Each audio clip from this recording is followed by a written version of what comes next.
हरिओम प्रिय दर्शकों, यदि आपकी मकर राशि या मकर लग्न है तो इस वीडियो को बहुत ध्यान से देखिएगा, समझिएगा। इस वीडियो में हम समझने वाले हैं सूर्य राशि परिवर्तन प्रभाव को। ग्रहों के राजा सूर्य का परिवर्तन होने जा रहा है और ये परिवर्तन 14 मई की रात्रि 12:12 में होगा, यानी कि 15 तारीख लग चुकी होगी। और ये परिवर्तन वृषभ राशि में होने जा रहा है। सूर्य अब अपनी सबसे प्रिय राशि मेष को छोड़ के और शुक्र की राशि वृषभ पर गोचर करेंगे। शुक्र की राशि में सूर्य का गोचर करना बहुत श्रेष्ठ नहीं माना जाता है और इसमें कुछ स्थितियां हैं, उन्हें भी हम समझ लेते हैं, फिर जानेंगे क्या प्रभाव मिलेगा, क्या उपाय करने होंगे, क्या अच्छा बुरा होगा, सभी कुछ जानेंगे। प्रिय दर्शकों, देखा जाए तो सूर्य जो कि लगभग अब 1 महीने के लिए यानी कि 15 जून तक यहाँ पर अब गोचर करेंगे, 15 जून को अपना परिवर्तन करेंगे। तो इनका ये जो गोचर काल रहने वाला 1 महीने का, इसके बीच में बुध का भी जो है तो प्रभाव दिखेगा, क्योंकि 23 मई को बुध भी आ जाएंगे यहाँ पर आपके वृषभ पर ही, यानी कि सूर्य के साथ युति करेंगे, जिससे कि बुधादित्य योग का निर्माण होगा। और ये बुधादित्य योग का जो निर्माण होने वाला है, इसका प्रभाव क्या होगा, क्योंकि ये बुधादित्य योग 23 तारीख से लेकर 6 जून तक रहेगा।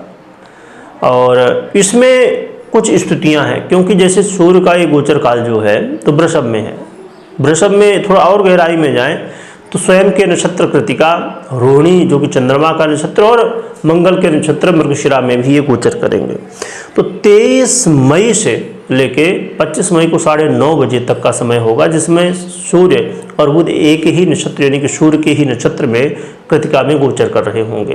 तो इस समय काफ़ी अच्छा जो हमें फल मिलना है, अच्छे प्रभाव जो मिलने हैं बुधादित्य योग के, वो मिल सकेंगे। और 30 मई को अंशात्मक युति होगी इनकी, तो वो भी दिन अच्छा है, जो कि रोहिणी नक्षत्र में होगा, तो उतना श्रेष्ठ नहीं, उससे अच्छा है ये 23 से 25 का समय। तो चलिए जानते हैं क्या कैसा प्रभाव मिलेगा। तो देखा जाए तो ये सूर्य जो है तो आपके अष्टमेश बनते हैं और आपके पंचम भाव में गोचर करेंगे। तो गोचर काल जो भावगत देखा जाए तो भावगत प्रभाव तो ठीक है, पंचम भाव में इनका गोचर है, परंतु शुक्र की राशि वृषभ पर होंगे और आपके अष्टमेश बनते हैं, है ना। तो इनका कहीं ना कहीं ये प्रभाव जो है तो आपके जीवन में आपको अचानक कई बार संतान को लेकर चिंताएं हो सकती हैं। अचानक जो है तो यदि आप शेयर मार्केट इत्यादि से जुड़े हुए हैं, शेयर मार्केट, लॉटरी, जुआ, सट्टा इत्यादि से थोड़ा सतर्क रहिए, क्योंकि इस समय कई बार अचानक नुकसान होने की संभावनाएं बढ़ेंगी और अचानक जीवन में ये जो समस्याएं हैं वो बन सकते हैं। आप यदि कुछ ऐसा काम कर रहे हैं जो कि हो सकता है, देखिए हर एक व्यक्ति के लिए ये चीज़ें संभव नहीं होती, परंतु बहुत सारे लोग बड़ी लंबी प्लानिंग करके चलते हैं। जैसे शेयर मार्केट में है या और भी ऐसे बहुत सारे क्षेत्र जिसमें भैया जुगाड़ लगाते हैं इनडायरेक्ट। अब जैसे आपने अभी सुना होगा IPL जो चल रहा है, IPL में बहुत सारे लोग अपनी टीम बनाते हैं और भी पता नहीं क्या क्या तरीके, इसमें बहुत सारे तरीके होते हैं।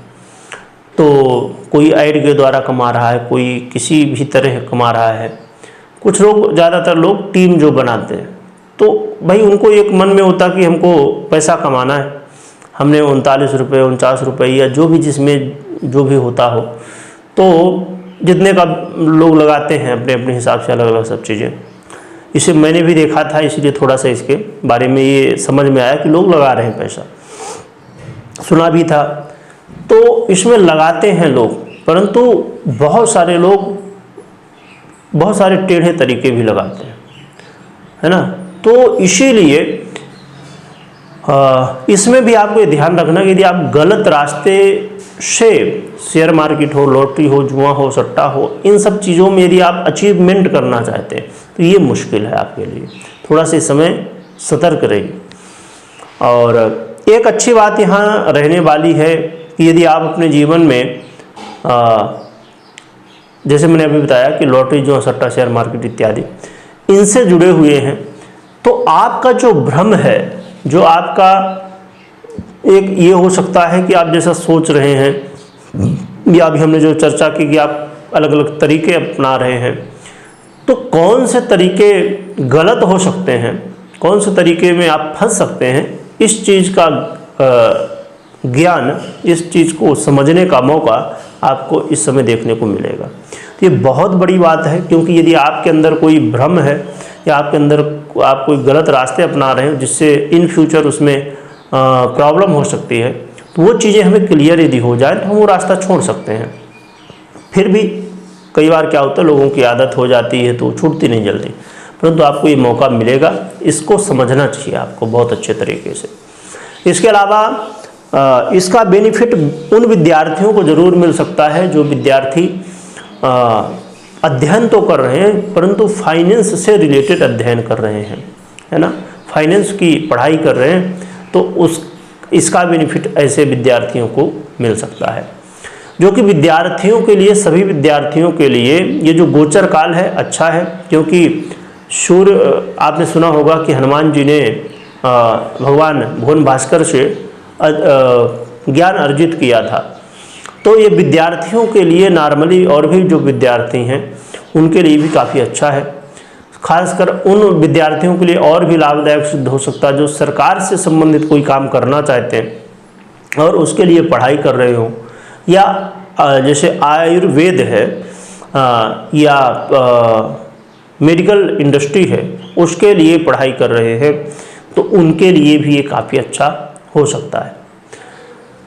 और सूर्य का ये गोचर काल आपके जीवन में अचानक धन लाभ कराने वाला हो सकता है और अचानक धन हानि भी होने की संभावनाएं बढ़ेंगी। तो आपको बहुत सतर्क रहना है, क्योंकि एक छोटी सी यहाँ गलती आपको समस्या में डाल सकती है और एक छोटा सा अच्छा निर्णय आपको लाभ पहुँचा सकता है। इसमें अब कुछ लोगों के मन में आएगा कि आप तो दोनों बात आपने कह दी कि भैया लाभ भी होगा हानि भी होगी, तो ये तो पक्की बात है कि लाभ भी होगा हानि भी होगी। ऐसा नहीं होता, क्योंकि हर एक स्थिति में अलग अलग संभावनाएं, कोई ऐसी संभावनाएं होती हैं कि भैया नुकसान ही होना है, कुछ ऐसी ग्रहस्थितियाँ होनी जिसमें फ़ायदा ही होना है। तो ये जो समय है, तो ये क्योंकि ये आपके अष्टमेश हैं, दूसरा शुक्र की राशि में गोचर करना, परंतु पंचम भाव में गोचर करना ये बहुत अच्छा देखा जाएगा। और स्वयं के नक्षत्र में भी ये गोचर करेंगे और चंद्रमा के और मंगल के। तो आपको इन चीज़ों का ध्यान रखना है, जो कि मंगल भी बहुत कोई अच्छे प्रभाव देने वाले नहीं माने जाते आपके लिए, परंतु फाइनेंस के अधिपति इस समय वो भी नीच अवस्था को प्राप्त हैं, इसीलिए इसमें संभावनाएं बढ़ेंगी कि अचानक लाभ और अचानक हानि की संभावनाएं हो जाएंगी। जो लोग गुप्त रोग संबंधित समस्याओं से घिरे हुए हैं, तो ऐसी स्थिति में थोड़ा सा अपने स्वास्थ्य का जरूर आप ध्यान रखिए, और जब आप यात्रा कर रहे हों तो यात्रा में भी थोड़ा सा ध्यान रखिए। देखा जाए तो ये जो गोचर काल है तो बहुत अच्छा नहीं है, परंतु हाँ कुछ चीज़ें आपको इसके देखने को मिलेंगी कि आपको बेनिफिट भी मिलता हुआ दिखाई दे रहा है। आइए अब हम जान लेते हैं उपाय क्या करना चाहिए। तो उपाय के रूप में आपको सबसे सरल साधन है कि एक तो स्वयं भुवन भास्कर की ही आराधना करिए, साथ में आप भगवान नारायण की आराधना करिए, तो ये आपके लिए काफ़ी अच्छा रहेगा। और भगवान नारायण की आराधना में यदि आप विष्णु सहस्त्र नाम का पाठ कर सकें तो अच्छा है, या फिर ना संभव हो तो जो भी आपके लिए संभव हो, जिस तरह भी आप आराधना कर सकते हो तो आराधना करिए। तो ये उपाय सरल है और बहुत अच्छा है, परंतु साथ में इस बात का ध्यान रखिए कि अपनी दिनचर्या को भी आपको सही करना है, दिनचर्या को बेहतर बनाना है, ये भी आपके लिए ज़रूरी है। रही बात कि हमेशा मैं कहा करता हूँ कि यदि कोई भी आप निर्णय ले रहे हैं, जैसे आपने जो सुना ये गोचर के आधार पे है, और गोचर के आधार पे निर्णय खाली लेना ये अच्छा नहीं माना जाता, क्योंकि ये देखिए 50% प्रभाव देता है गोचर और 50% आपकी कुंडली। यदि दोनों को, यानी आप अपनी पर्सनल कुंडली को देखने या दिखाने के बाद निर्णय लेते हैं तो ये आपके लिए अच्छा रहेगा। और एक महत्वपूर्ण बात मैं बता दूं कि मैंने कुछ समय पहले कुछ वीडियो में बताया था कि यदि आप हमारा टेलीग्राम चैनल ज्वाइन करते हैं तो आपका कुंडली विश्लेषण फ्री में होगा, और 1100 लोग जो हो जाएंगे उसके बाद सिलेक्शन हो जाएगा। तो 1100 लोग हो चुके हैं, तो उसमें थोड़ी सी प्रॉब्लम आ चुकी थी कि वो डेटा पूरा दिखाता नहीं है टेलीग्राम, 1 से 2 दिनों का ही दिखाता है। तो हमने टेलीग्राम में मैसेज डाला था कि भैया जो लोग पहले ज्वाइन हुए हैं वो लोग हमें मैसेज कर सकते हैं पर्सनली टेलीग्राम में, उसकी मैंने जानकारी दी है टेलीग्राम में। तो यदि आपने अभी तक नहीं किया है मैसेज, यदि आप गेरस से पहले जुड़े हुए हैं तो आप मैसेज कर सकते हैं, जिससे लकी लोगों में से आपका शायद है कि आपके लिए भी एक अच्छा मौका हो सकता है। तो आप प्रयास कर सकते हैं और आज ही ये सिलेक्शन होना है। संभव है कि ये वीडियो जब अपलोड होगी तब तक सिलेक्शन हो चुका होगा, पर आप कोशिश कर सकते हैं, यदि नहीं हुआ रहेगा तो हो सकता है। वीडियो देखने के लिए बहुत बहुत धन्यवाद।